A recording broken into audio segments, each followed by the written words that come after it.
అండి, welcome to my ఇంటి మనప kitchen. ఇవాళ మనము అమ్మవారికి ఎంత ఇష్టమైన దద్దోజనం ఎలా చేయాలో చూద్దాము. ఇక్కడ నేను ముందుగానే రైస్ ఉడికించుకొని పెట్టుకున్నాను. అలాగే ఇప్పుడు మనము చిక్కటి పెరుగుని వేసి కలుపుకోవాలి. అలాగే ఇప్పుడు కాచి చల్లార్చిన పాలు కూడా వేసుకోవాలి. ఇప్పుడు తగినంత ఉప్పు వేసుకోవాలి. ఇప్పుడు అంతా బాగా ఒకసారి కలుపుకొని పెట్టుకోవాలి. మొత్తం ఇలా కలిసిపోయేలా కలుపుకొని పెట్టుకోవాలి. మనం తాలింపు కోసం కొద్దిగా నెయ్యి వేసుకోవాలి. కొద్దిగా ఆయిల్ కూడా వేసుకోవాలి. ఆయిల్ హీట్ అయిన తర్వాత కొద్దిగా జీడిపప్పు వేసుకోవాలి.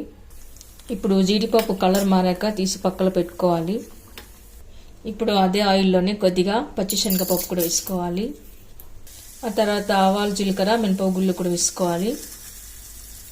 ఇప్పుడు కొద్దిగా మిరియాలు వేసుకోవాలి. ఆ తర్వాత సన్నగా కట్ చేసి పెట్టుకున్న గ్రీన్ చిల్లీ వేసుకోవాలి.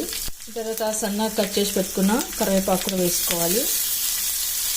ఆ తర్వాత ఇప్పుడు చల్లారిన తర్వాత పెరుగన్నంలో వేసి కలుపుకోవాలి. ఈలోగా మనము కొద్దిగా దానిమ్మ గింజలు కూడా వేసుకుందాము.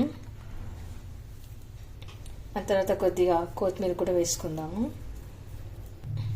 ఆ తర్వాత ఇప్పుడంతా కలుపుకొని పెట్టుకుందాము. ఇప్పుడు తాలింపు వేసుకున్న ఈ మిశ్రమాన్ని కూడా వేసేద్దాం. తాలింపు వేసి కలిపి పెట్టుకున్న తర్వాత ఇప్పుడు జీడిపప్పు కూడా వేసుకుందాము. ఆ తర్వాత ఇప్పుడు సర్వింగ్ ప్లేట్లోకి తీసుకుందాము. ఓకే అండి, చూసారుగా ఈ నైవేద్యం చూడడానికే కాదు తినడానికి కూడా చాలా బాగుంటుంది. మీరు కూడా ఒకసారి ట్రై చేయండి. మీకు ఎలా కుదిరిందో కామెంట్స్లో పెట్టండి. లైక్ చేయండి, షేర్ చేయండి.